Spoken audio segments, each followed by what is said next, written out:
Hai semuanya, kembali lagi di Maps Daily. Hai, gimana nih kabar kalian semua? Semoga semuanya dalam keadaan sehat ya. Nah, karena ini masih dalam suasana lebaran, minal aizin wal faizin, mohon maaf lahir batin untuk kalian semua ya. Selamat hari lebaran. Gimana nih kondisi keuangan kalian setelah lebaran? Bisa share di kolom komentar ya. Kali ini aku mau share tentang evaluasi budgeting di bulan April.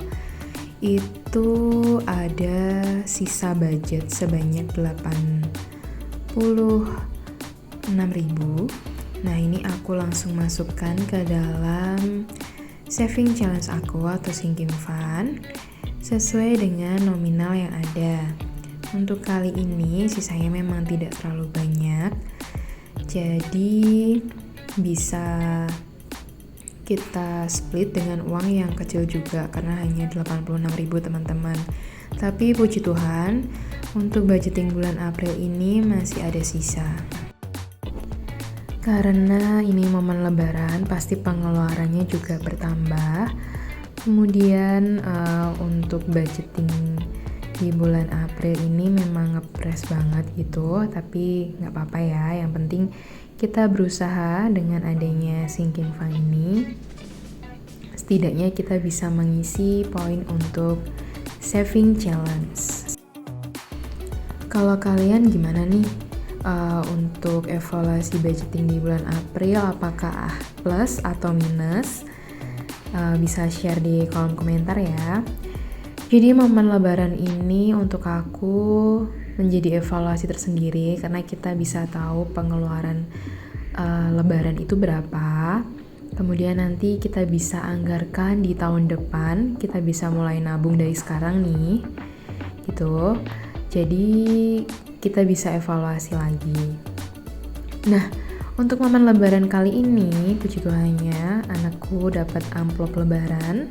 Kemudian aku bikin saving challenge dengan tabungan anak dari isi amplop lebaran anakku. Ini aku buat random gitu teman-teman, ada 5.000-an, 10.000-an, 20, 50, dan 100. Kemudian nanti dari amplop-amplop ini akan ditabungkan di saving challenge tabungan anak ini. Nah, momen lebaran ini untuk kalian yang sudah punya anak memang momen panen gitu ya, karena pasti anak-anak dapat amplop-amplop lebaran dari saudara-saudaranya.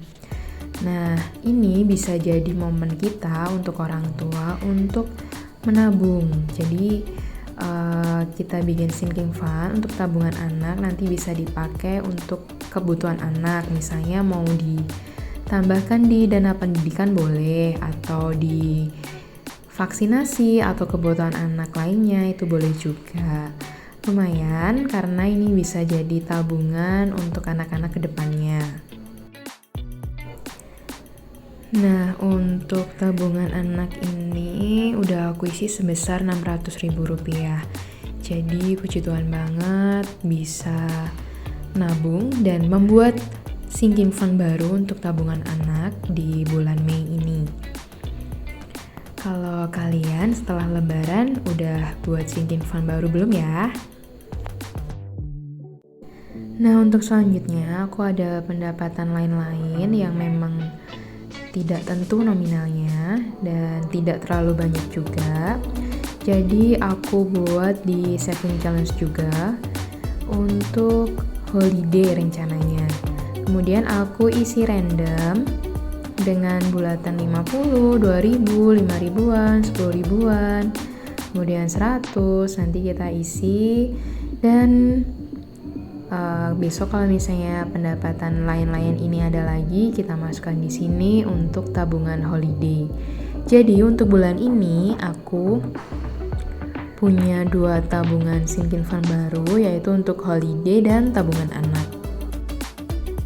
Nah, untuk pendapatan lain-lain ini memang aku punya online shop, terus kemudian ada beberapa misalnya ada bonus atau yang lain-lain, itu aku masukkan di pendapatan lain-lain. Cuman selama ini memang nggak aku tulis, Jadi itu langsung aku masukkan ke biasanya untuk kebutuhan gitu, karena memang untuk dana budgeting aku itu kan memang udah mepet banget gitu ya teman-teman. Jadi kalau misalnya ada pendapatan lain-lain langsung aku masukkan biasanya untuk holiday gitu atau makan keluar bareng keluarga kayak gitu, jadi di luar anggaran. Tapi untuk kali ini aku coba lagi supaya bisa tertata dan semoga tabungan ini atau pendapatan lain-lain ini juga bisa buat untuk liburan ke depannya gitu. Intinya jangan pernah berkecil hati kalau memang kalian masih bisa menabung kecil, tetapi disyukuri, kita harus mensyukuri hal itu. Dan menabung itu kan lama-lama menjadi bukit gitu ya, jadi nggak terasa besok kita bisa menuai apa yang kita tabung gitu. Oke, selanjutnya kita masuk ke budgeting di bulan Mei. Nah, untuk budgeting di bulan Mei tidak ada banyak perubahan, masih sama seperti budgeting April. Cuma nanti aku akan menjelaskan untuk kebutuhan rumah itu aku bagi ke dalam kategori apa saja. Karena kemarin itu ada yang bertanya untuk kebutuhan rumah apa saja kak gitu. Jadi nanti coba aku rincikan. Cuma nanti waktu di evaluasi budgeting hasil pengeluarannya itu semuanya terpakai. Jadi tidak ada sisa untuk kebutuhan rumah. Sekali lagi karena aku masih tinggal bersama mertua aku, jadi aku tidak menargetkan harus sisa berapa dan sebagainya. Seperti itu. Nah, untuk pendapatan masih sama, itu sebesar 6 juta rupiah, yaitu itu gaji aku dan suami. Untuk pendapatan lain-lain, aku ada pendapatan lain-lain dari online shop maupun bonus. Itu nggak aku masukkan, tetapi aku mulai memasukkan ke dalam sinking fund yang nantinya akan aku gunakan sebagai kategori holiday gitu. Untuk tabungan masih sama, investasi 100.000, kemudian untuk dana darurat 100.000, untuk hutang masih sama, cicilan sebesar 1.900.000. Nah, kenapa kok tabungannya kok sedikit ya dengan gaji, presentasi gajinya itu sebenarnya untuk di kotaku itu sudah besar, tapi karena aku punya cicilan, aku punya hutang,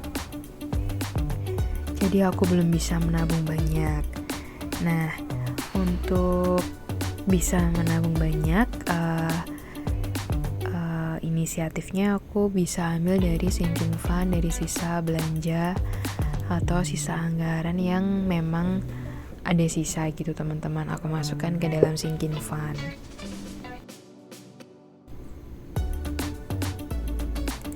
Nah, ini untuk kebutuhan rutin atau pengeluaran rutin.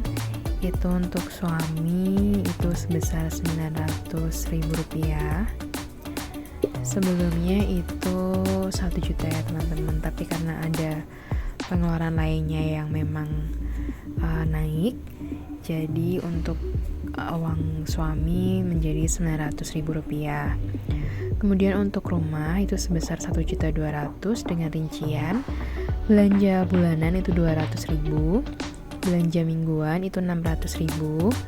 Jadi ini untuk kebutuhan masak gitu ya teman-teman, karena masak sendiri itu 150.000 per minggu untuk 5 orang. Dan gas itu kita patungan sama mertua, listrik juga dan wifi juga. Jadi aku menanggung sebesar 1.200.000. Kemudian untuk pengeluaran lain-lain itu ada BPJS sebesar 400.000. Kemudian ada internet untuk HP ku karena aku bekerja. Kemudian untuk jajan, bensin itu sebesar 400.000. Kemarin aku anggarkan 300, tapi ternyata memang belum cukup gitu. Jadi aku anggarkan 400.000. Jika nanti ada kelebihan, nantinya akan aku buat ke sinking fund, mungkin untuk spare part motor, servis dan sebagainya, atau untuk ke pajak kendaraan. Kemudian untuk susu dan diapers masih sama sebesar 600.000 dan body care sebesar 100.000 rupiah. Nah, seperti biasa aku hanya hias-hias menggunakan stiker. Ini temanya aku ambil warna biru muda.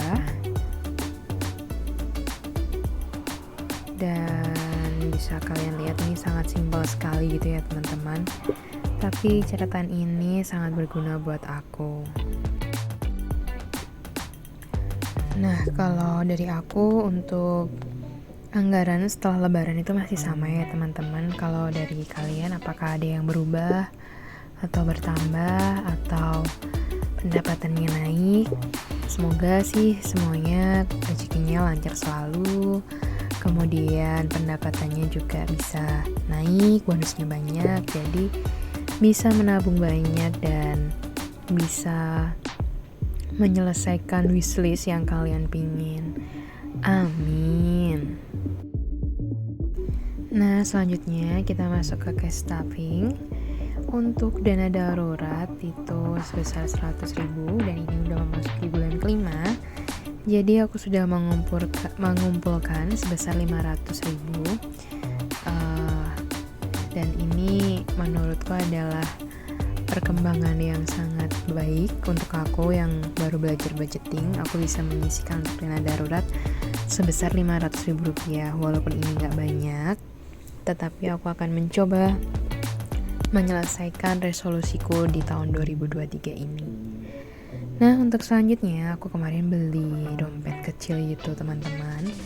Cuman aku pengen ada yang ini kayak dompet kartu untuk isi atau budgeting yang udah aku list di pengeluaran lain-lain itu aku bisa masukkan ke dalam dompet kecil ini. Jadi kalau misalnya bensin, kemarin itu ada dompet sendiri gitu. Nah, ini aku jadikan satu untuk jajan sebesar 200.000. Kemudian untuk bensin itu 400.000 rupiah dan aku masukkan ke dalam slot-slot kartu ini. Jadi untuk minggu pertama 100.000, minggu kedua 100, ketiga 100, keempat 100. Jadi menurutku ini kayak istilahnya dana kamu untuk bensin tuh udah aman. Jadi nggak ada ceritanya belum akhir bulan belum selesai gitu ya sesuai tanggalnya, tetapi dana bensinnya belum ada atau udah habis duluan gitu. Nah, untuk selanjutnya itu ada dana body care sebesar 100.000 rupiah. Dan ini simpel banget teman-teman, karena itu memang dompetnya kan khusus kartu sebenarnya, tetapi aku alih fungsikan. Jadi dia nggak pakai klip gitu, tapi diselipkan gitu. Jadi memang bisa muat untuk banyak. Dan ini untuk susu dan diapers ada 600.000 rupiah. Dan semoga bulan Mei ini kita bisa mengatur keuangan lebih baik, kita bisa lebih irit, dan bisa isi sinking fund lebih banyak lagi. Nah, ini juga masih ada slot untuk isi STNK, KTP, kartu ATM, dan sebagainya. Dan isi cashbook masih seperti biasa ya teman-teman. Ini untuk bulan Mei aku isi cashbooknya, aku hias-hias sederhana aja. Kemudian aku tulis sesuai dengan budget dan pengeluarannya, yaitu untuk bensin, untuk susu dan diapers, untuk jajan, serta body care. Nah, kalau ini memang untuk pengeluaran lain-lain yang khusus di aku yang uangnya aku pegang ya teman-teman gitu. Nah, sekian sharing dari aku. Semoga ini jadi inspirasi untuk keuangan pasca lebaran bisa nambah sinking fund lagi. Kemudian untuk teman-teman yang bulan ini minus atau plus, itu bisa jadi pembelajaran supaya kita bisa tetap budgeting dan bisa mengatur keuangan lebih baik lagi. Untuk itu teman-teman jangan lupa subscribe channel aku, klik tombol subscribe, kemudian jangan lupa like and share ke sosial media kalian. Oke, bye. See you on my next video. Bye.